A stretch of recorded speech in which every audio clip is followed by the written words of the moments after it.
Hi, everybody. Welcome back to the Yellow Jacket Basketball Report. Today we have John Shanklin with us. Yes, sir. How's it going? It's going good, John. How are you doing? No, I can't complain too much. Rough one yesterday, but Rough one. We'll get it back. Don't worry. To start off, I wanted to ask you something simple. How did you get started in playing basketball? All right. So started getting basketball. Kind of interesting story. I mean, I've always grown up shooting hoops, but I actually didn't get into organized basketball until 8th grade. If anything, it was more of me and my dad just kind of going to a park and shooting hoops. Yeah. Yeah. So a funny story is it actually started. I was recruited from a football trip when I started finally actually playing sports in general. I was playing football for my middle school, and we're playing our rivals, and one of the guys in the stands looks over and he goes, "Wow, that kid's huge." They're like, you know what? We're gonna go ahead and try to get him to play for the high school team, and they figured out what high school I was going to, got me signed up and everything, and off we went. Off you went. That sounds good. Another question. So how did you end up here at BH? Man, I actually have zero clue how I ended up at Black Hill State because if you look at it, I wasn't recruited by any of the other RMAC schools. There's a lot MIAA and Northern Sun Conference, but Thompson apparently got a look at me one time and was like, "That I need that kid on my team," and he was persistent. That's Persistent. Yes, for sure. he's very persistent. Yeah, I mean, he showed up to everything. Didn't matter how he was treated. Didn't matter how it the environment was. He was like, I need to make sure this kid understands that I want him and that he is, everything that I'm looking for. Yep. Yeah, I have the exact same experience with Coach, 100%. He definitely makes the effort known. I think it's really good for recruiting, honestly. For sure. You gotta make a kid feel like he's wanted, man. I mean, you can do give him all the money, do all that, or however it works for especially in Division Ones, these huge places. But there's so many stories of these 5-stars that are going to mid majors because they're treated right, and the coaching staff actually is someone that they can trust. And I think that's so important for players to understand is you want to go where you're wanted. Mm-hmm. I know so many stories that it didn't turn out well because people try to make a situation better than it was. Yeah, go someone for the name. Yeah, for the name or just other stuff than actually being wanted by that coaching staff. Absolutely. Okay, going into a bit of a harder question here. What is the biggest challenge you've had in your basketball career? The biggest challenge I've had in my basketball career is, I think one thing is just sticking to it, especially when you're sitting behind the number one player in the conference and in Division II. I think that was one thing. It was not doubting myself and saying that I was good enough to keep playing, good enough to keep working, and to stick with it and stick with Thompson, stick with Black Hill State. And I think it's shown its fruit. I've been on a team. I've been on a Final Four team twice, and I think I am significantly better as a basketball player because of the experiences I went through at BH. Yeah, I agree completely. Just being around so many talented guys on that team just shapes you for the future. Absolutely. Just phenomenal teammates, people that are playing in places I didn't even imagine. We have people playing overseas. We have people playing at Rutgers. Shout out PJ Hayes. Shout out PJ Hayes. We have people playing at Riker, playing at Nova Southeastern, number one team in the country. It's just Adam playing at California Baptist, another D1. Absolutely, man. It's just incredible. Yeah, so much talent on those earlier teams. Speaking of earlier teams' memories, what has been your favorite memory here at BH? I think typical is, Final Fours, naturally. Yeah. But that's a rough question, man. I think probably my favorite memory is just the boosters and the dinners that we have with, even at Thompson's house, are the biggest things. So we just have phenomenal times talking ball, talking life. It's just whatever. Yeah, a lot of great experiences at those dinners, honestly. Absolutely. Honestly, a lot of team bonding. Yeah, he can definitely cook. That man can cook. Shout out Thompson. Yeah, he killed it at Thanksgiving, by the way. I knew you couldn't be there. I know I missed out, but I was hanging out with family. So, you guys should have saved me a plate. I would have ate it. Yeah. Well, we all took one to go. Yeah, it's crazy. Yeah. How do you balance everything as an athlete? Man, that is rough. I think a little bit's on me. I'm a big procrastinator, but otherwise, I'm thankful for all the teachers that give me grace. And I think a lot of it is just making sure that I kind of keep myself on a schedule. You know, if stuff's due on Sunday, I usually wait till Sunday to do it, but I do all of it at one point and get it all done, get it out of the way. So yeah. Teachers being helpful in that situation helps tremendously. Absolutely. Honestly, like those teachers don't know how much they mean to us whenever they just make it a little easier. Whenever they can do. Just show a little grace, man. Yeah. I think another thing with that is, we have to show respect to them first off to get it back, because they a lot of times they look at us just another athlete. He doesn't really care about academics, this and that, but you show them a respect. You show up when when you're supposed to, and you get the job done. They usually tend to respect that and show you some love. Yeah, 100%. It's kind of like what's it called? Like you got to give to receive type situation. Yep. Yeah. But when you get that grace, it's the best feeling in the world. Absolutely. What's a typical day for you like? We'll go both game day and just regular day. We'll do regular day first. What's a typical day like? As of right now, let's see. It depends a little bit day to day. Like my Mondays are a little more laid back. I can kind of like wake. If we don't have a lift in the morning, there's usually like kind of hang out with the girlfriend, take her to work, go to my 12 o'clock class, and I usually hang out and play a little video games until practice. Yep. Get to practice and have a good one, then hang out, make dinner, and hang out. But my Tuesdays are my class days. That's my big class load. I'm usually going. I have 3 classes on the Tuesday, Thursday. So, those aren't too bad. But then my Wednesday, Friday is when we get into it, because that's when I have to go teach at the middle school and, have my kids and get my lesson plan. It's been good, man. I've really enjoyed it. Well, it'll be interesting. I'm working with 8th grade right now at Spearfish. And then next semester I'll be in Belle-Fourche with the 6th graders. That's going to be interesting. It'll be a task. That's for sure, getting them rounded up. But yeah, no, man, my day-to-days are pretty chill. It's pretty consistent. And that's what I love. I have another question. When did you start to know you wanted to get into teaching? Oh man, I think it really came. It was definitely in middle school. Kind of those. I had a few teachers I really loved, and then I just had one really bad teacher. And I was like, man, I never want to be like that. And I think that I really just wanted to teach and kind of get a feel for things, and it just kept getting developed. And I've had all these great mentors throughout the years. I was like, yeah, this is something I definitely want to do. Yeah. So you kind of realized how important it was for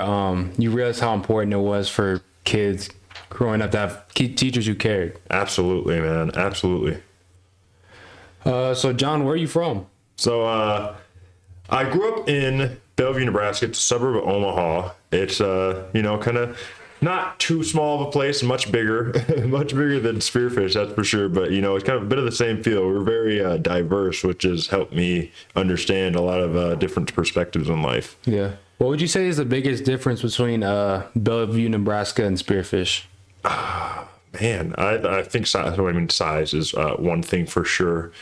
But other than that, I think Spearfish actually is pretty down to earth. I think they have a lot of people that come in and out of here that have a feel. They've had like worldly people kind of. Yeah. I can't tell you how many boosters we have that have lived in California for 15, 20 years and came back just because they love the area. So yeah, it's a great spot to be. For sure. What's a pregame ritual you have? Oh, man, pregame ritual. I wouldn't say that I really have a pregame ritual that I stick to every single time. I think it's more of I try to do the same things or recreate the same things that happened last time that we won. Okay. Try to do almost everything the same. So you're very superstitious in that kind of way. Yeah, a little bit.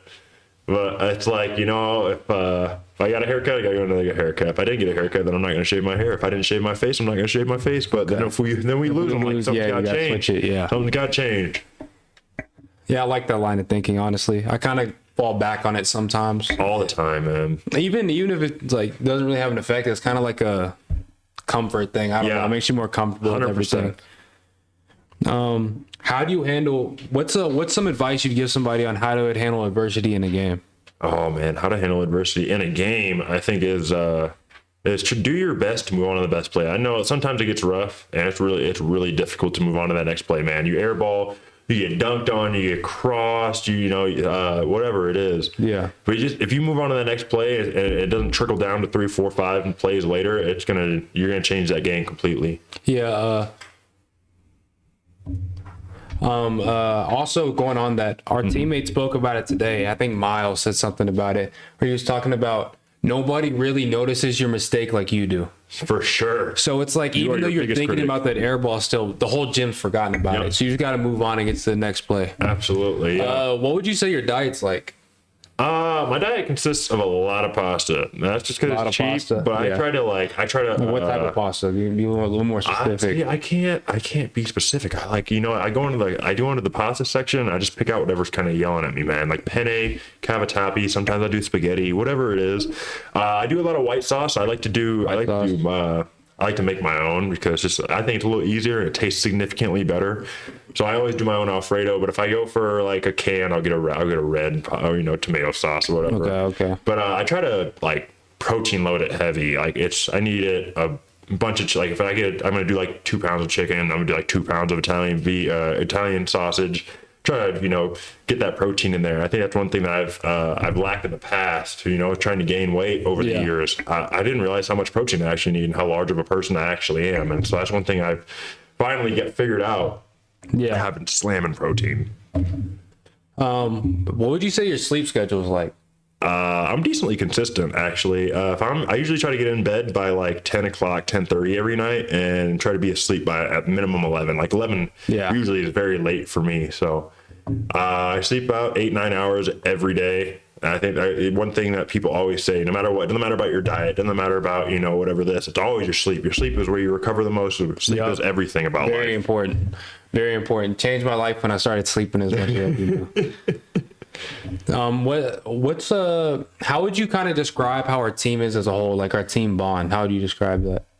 This is a very interesting team. I feel like we're closer than people would expect for, a team that's been like, this is a brand new team, a whole lot of new people. There's only 6-7 of us that have been here at least a year, I think. And it's just like, these guys, it's like they've been together forever, if I'm being honest. Yeah. And they have a decent feel for each other. And I think that's one thing that we're starting to get closer and closer to, is to understand each other more and more, and understand, like, here's how I need to communicate with him, and here's how I need to. Everybody's different. Yeah. Yep. It takes a while to get a feel for somebody. Time. It does. It really takes time. I think people overlook that a lot. Yeah, it helps when we spend so much time together too. Yeah. Yep. Because quite literally, you're going to see your teammates more than anybody. Absolutely. And I think sometimes I'm thankful for, I'll shout out to my girlfriend here. I think I'm very grateful for her understanding of how much time that the team takes. Yeah. And how it takes away from her, and even my mother too. Yeah, my girl's the same way. 100%. Yeah, it takes away from you. But, I try to make the most of the time that we have together. But she's like, hey, it doesn't, like, even if something comes up, she's like, oh, I understand. You need to go be with the team. I got it. Go do what you need to do. Yeah. Well, you want your teammates to also feel like you kind of have their back whenever too. Absolutely. So that takes a lot of effort and energy and stuff. And just building relationships. Like, I feel like when we're closer as a team and everybody's like kind of in good spirits and like, it's hard to describe, but like gelling together more, it's very visible on the court. Absolutely. It's very visible. What's some advice you'd have for high school players out there who would aspire to make it to college? I think a huge thing of intangibles, man. And I'll say intangibles like this is more character. Let's say that character is a huge thing. If you walk off the court and you sit down immediately, you don't high five your teammates, you're not a big energy guy. You don't have to be you don't have to be a fake cheerleader, but I think you should be a positive influence on the court. And if you like some people that takes their homie one-on-one and explains to him what needs to be happened here, break it down. You don't have to be the most vocal, but you have to at least say something that's important. Yeah. I agree 100%. That's something I've kind of struggled with, this being more vocal on the court and stuff. I get trapped in my own head, but that's something you're very good at, is being positive and making sure everybody's on the same page and trying to get people's energy up. I don't even know where it came from, man. I think my mom is just someone that was always just, she's, you ever had that moment where you're at a gas station or you're with your mom, man, and she just won't stop talking to the cashier, and you're like, Mom, can we please get out of this? Get out of the gas station, man. I'm so tired. And I think it's something that has rubbed off on me, and I'll talk to pretty much anybody about anything, man. If you got something that interests me that you want to talk to me about, doesn't matter. Let's go ahead and have a chat. Yep.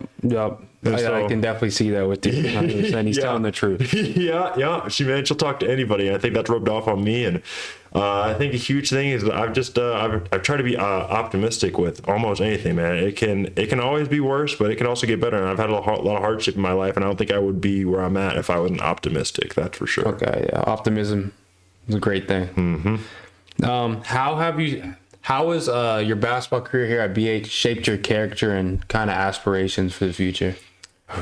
Man, I mean, I've been through ups and downs in my career. After sat for 3 years and finally then started my last year, and was on a decent team, but I've been on some great teams. It's just it builds you a lot because there's so many things. All people see the success, but they never they don't see the they don't see what goes into it. Yeah, and they don't see what goes into it either. Yeah, it's just, man.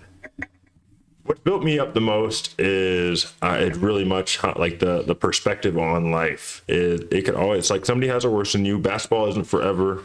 Yeah. And you need to appreciate what you have right now in front of you today. Take advantage of what you have today. Be the best person you can today. And I think that's something that's just been drilled into me for the last 5 years. Yeah, I agree completely. That's something that actually, like, that's one of the bigger things for me too, is take advantage of the day. Tomorrow's definitely not guaranteed by any means. Where do you see yourself after basketball? Man, I've thought this over a few times, or not a few times, a lot. It's like, so after this, I'm gonna be a teacher, man. I'm gonna be coaching, and it's that thing where I don't know if I want to stick to high school, if I want to try to be as great as Thompson, man. Yeah. Do I want to be a college coach? It's gonna take away from the teaching aspect, but like, man, coaching basketball is, that's teaching too. Yeah, you can have a big effect on people's lives doing that as well. Yeah, it's just like, and that's the one thing I care about the most. It doesn't matter if I'm coaching or teaching. It's molding young minds and changing people's perspectives on lives and pushing them towards being a better person and building them up. And that's that's something I'm trying to do. That's the one thing that I care about the most in life is leaving someone better than how I left them. Yeah. So have an impact. Yeah. Okay. Here's kind of a more fun question for you. Okay. All right. Here we go. If you had to play any NBA player one-on-one and you had to win, who would you pick? Oh my gosh. This is gonna be a rough question, man. We're gonna pull deep here. No, real talk, give me Muggsy Bogues, bro. He can't guard me in the post. I don't care how athletic he is. I don't care how strong he is. I'm going straight one-on-one in the post. Strategic pick. How tall is he? Nah, 6 foot maybe on a good 6 foot. He's like 5'3". I don't know, bro. It doesn't matter if he's under 6'2". I'm going to eat barbecue chicken in the post. Yeah. I think that's probably the best bet. Use your biggest strength. If your life as a basketball player was turned into a movie, what would the title be and who would play you? Oh my gosh. Give me Will Smith for sure. Will Smith. Give me Will Smith for sure. I don't know if he's tall enough. It doesn't matter if he's tall enough, bro. We'll get short actors to go around him, bro. Because Will Smith is a great pick. My mom used to call me the Fresh Prince of Bel-Air. I didn't really see it, but everybody else somehow did. But that's a good one. Then man, what would we name it? That's a rough question, bro. What would we name that movie? Yeah, I don't even know how that ends. Starting from the bottom, now we're at BH. Started from the bottom, now we're in the hills. No. Oh, there we go. Started at the bottom, now we're in the hills. That's a good one. Here's one for everybody aspiring to play basketball. This will affect everybody. Okay. How do you approach improving your game in the off season? Man, I think one thing is listen to what coach wants. Yeah, see, we gotta have it easy because our coach tells us exactly what to do. When you have someone that's so analytical and he just works, his mind works in that way. He can tell you exactly what you need, and you can focus on that. So I got a little easier there. But looking at when I was younger, you're playing AAU, so it's kind of harder to work on your craft in that way. But I know one thing is get your mind right. I think that's the biggest thing. You can do that at any time, but definitely in the off season, it's, hey man, you got a confidence problem, go out there and play open gym and hoop, bro. Get some shots, feel it out. Yeah, we'll always help your confidence is going and practicing. That just helps build your confidence. That was one thing. I was lacking experience because I started late in life playing basketball, and some I played in high school. I played freshman, reserve, and JV, and then would sit on varsity. I was playing like 4 or 5 games a week just because I need game experience. I need to feel how it was in a game. And so sometimes you really just got to go out there and hoop. That's like the biggest thing. Oh, I have an interesting question for you. So you said you wanted to coach. Yep. What would your coaching style be? Like offensively and defensively.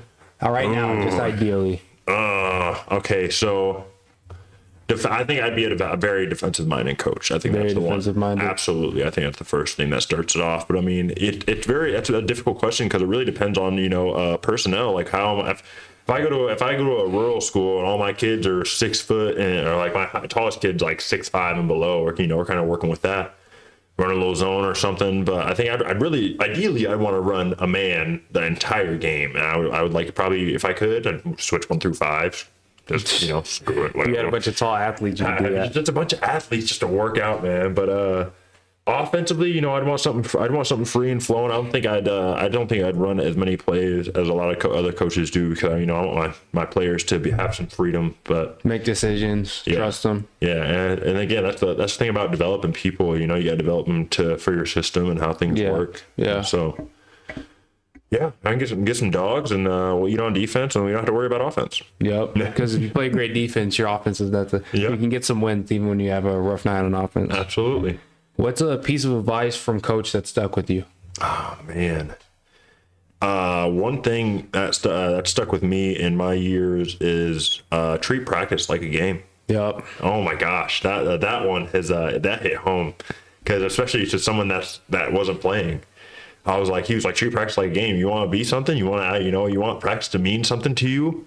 Treat it like a game. And I did that. And I think I skyrocketed. My potential went from, mediocre to above average, great even. So yeah, I think that was the hugest takeaway. What's the best team bonding experience you've had? Paintball in the hills. Paintball, really? Paintball I don't know if I was that big of a fan. Tier. That is great stuff right there. Or the second place is the Airbnb. The Airbnb was elite. Yes, 100%. That was ridiculous. If we had more than one day, that place would have probably burned down. But it was phenomenal. Don't say that. We want to let it come back. We want to take them back. Actually, pretty much we went and stayed at an Airbnb as a whole team together, and it was just a great experience, honestly. Phenomenal experience. I'm trying to find him, so I haven't seen him at any of the games, but I'm trying to get my graduation there. So if he hears this, dog, I need that, please. Me and Kay can share graduation there, or whatever. We'll get it figured out, please. Yeah.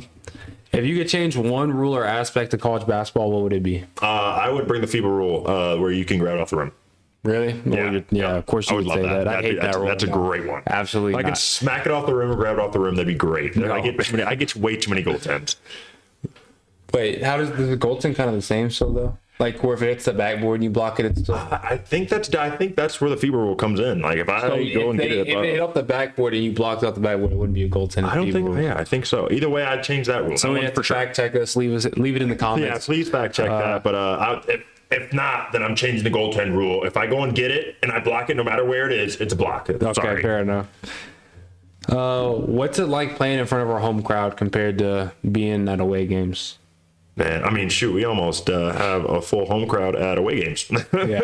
We have people that pull up no matter what. And that's a huge thing about BH. Sometimes we have more fans at away games than the other team does at their home. Yeah, man, it's crazy. But playing it in front of BH, man, hearing your one thing, shout out to Wayne. Hearing Wayne yell Shanky every time, man, great feeling. Yeah. Love that man, Wayne. I think we have a phenomenal community that just, loves basketball, loves the players, and it's people that we know. Like we've actually, interacted with these people, and I think that's the best thing about Black Hills. Best part about it. Now, what's the most intense atmosphere or gym you've ever played in? Man, that's a good one. Mesa's up there, man. It's tough when they have tough playing at Mesa. They have a lot of men's sports, so they have baseball players, lacrosse players screaming in your face, getting in at you. They have a pretty. I'd say that their atmosphere rivals ours. I wouldn't say it's better than ours. I think ours better, but yeah. But they kind of have more students. We have more local people come. Yeah, we have a better community than they do, but they have they just have more students.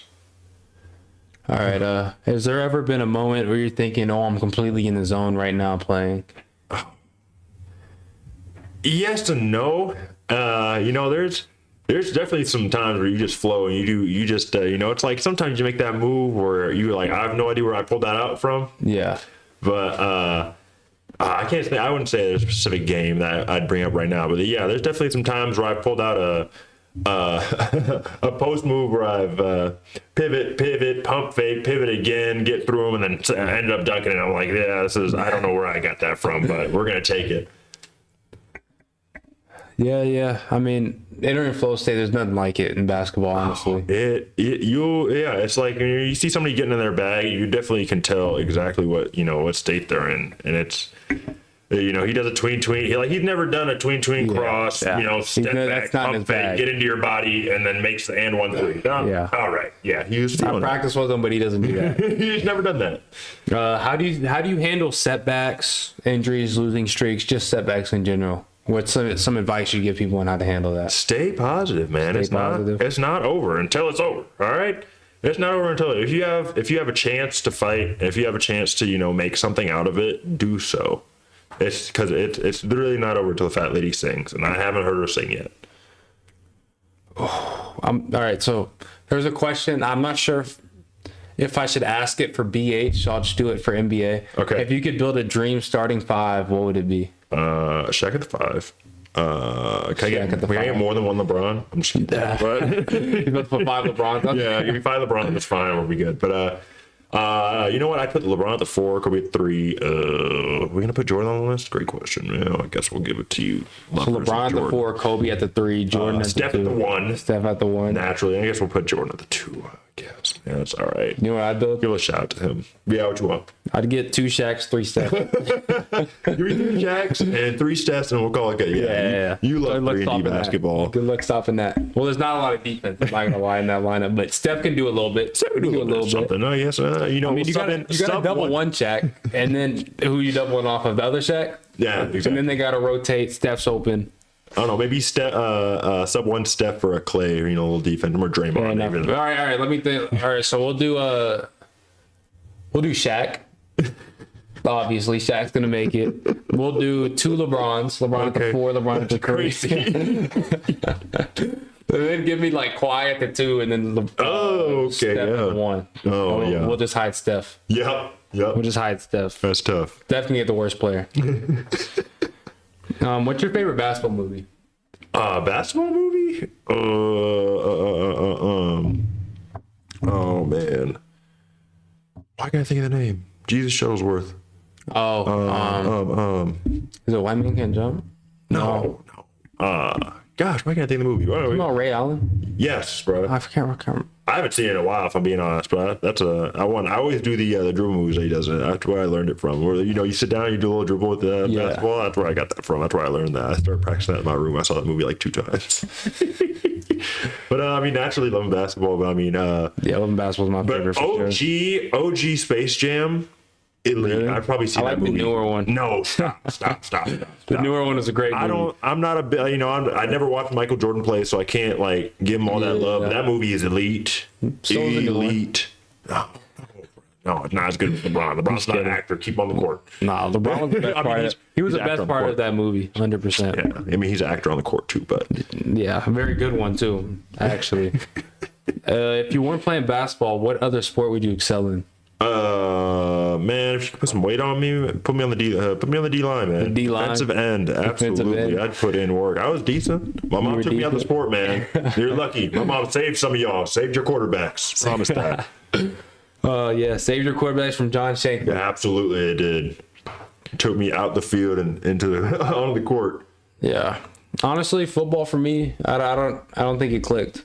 I was pretty good, but I just. Weren't you a star wide receiver at a big school? Okay, but we were a run school. Yeah. So they only threw to me in close games, or they only threw to me in games where the other team was really good, pretty much. Because if they couldn't stop our run, we ran it every play. Yeah. So I'd show up the games just to block. I was a glorified lineman. So you're sticking with soccer, man? That's your sport? That's the one you're going to ride with? Yeah. Oh, No, that'd be nice. So look, I didn't find it earlier. So elite at soccer. Oh, I'd be nice. I think he's definitely better than me. That's without a doubt, man. I was uncoordinated with my hands for a while. You think I'm going to go with my feet? There's no chance. But man, if I played soccer, I'd be elite. Crazy. That's all I'm saying. Crazy. I'd be elite. I got the mind for it. Like my mind matches. Yeah. You definitely have a feel for sure. What's one thing people would be surprised to learn about you off the court? Man, I love anime and manga, man. That is almost absorbs my life outside of basketball. You know, I think that's one thing that people also like. It's gotten more mainstream, but I've been doing it since I was like 8, 9 years old. My sister got into it when it was uncool, so it's like something I've been into for a really, really long time. How's your girl feel about that hobby? You know, I've gotten her into it decently. She's seen a couple. She enjoys some of it, and it's actually grown significantly. But I think it's one thing that she definitely feeds me. She feeds into a little bit. She plugs me. Okay, if you could travel back in time and play against any basketball legend, who would it be? Man, I want to see Wilt, man. Give me Wilt. You want Wilt? That's nuts. I know, bro. He's 7 foot, whatever, he man, 100-point game. Let me see the film. I'd like to see this man in person. He was playing plumbers. 7'2". He was playing plumbers. He's playing unreal people. These men were conscripted. They went back. I don't care. I want to see it. He ran a 4.4. Show me it. Show me. I want proof. You're gonna see it. I want to see it. Did you see the video? Somebody went to dunk on him and he blocked it. And he dislocated both his shoulders. Yeah, I want to see it. There's a video of this. You got stretchered out. It's fake film, bro. AI is crazy. All right, it's AI. It's AI. My bad. Okay, that's gonna wrap it up here, folks. Thank you for tuning into the Yellow Jacket Basketball Report. Hopefully you catch the next episode. Thank you. Thank you.